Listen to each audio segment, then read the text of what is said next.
Bonjour et bienvenue dans votre revue de presse du jour sur adenews.info.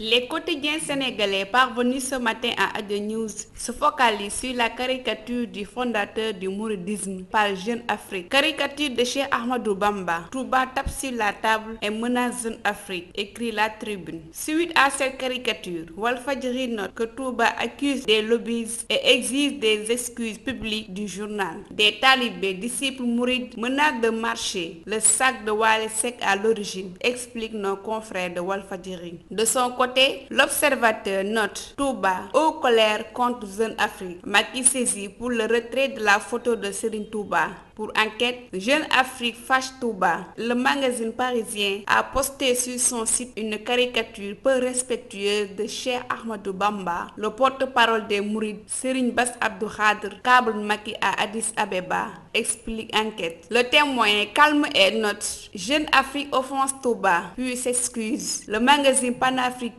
avait qualifié le khaftan du marabout de robe. À la une du Sud Quotidien, le député libéral Modou Diagne Fada annonce son départ du PDS et la création de son parti politique. Traitant des concertations autour des réformes constitutionnelles, l'AS donne les directives de Wade aux libéraux. C'est une grave erreur que des responsables se prononcent sur la réforme. Ne pas faire de déclarations qui engagent le parti, suggère Maître Wade dans le journal l'AS. Pendant ce temps, la Tribune s'entretient avec l'ancien ministre libéral de la Justice, Cheikh Tidiane Sy, qui estime que le dernier ministre de l'Intérieur du régime libéral, Ousmane Ngom, devrait être le dernier à quitter Wade. Pour terminer, revenant sur l'incendie d'hier au port autonome de Dakar, nos confrères de l'AS informent que le bilan passe à 7 morts et 3 blessés graves. Le film de la mort atroce des 7 ouvriers au port, titre l'Observateur. C'était tout pour la revue de presse du jour. Merci et à bientôt.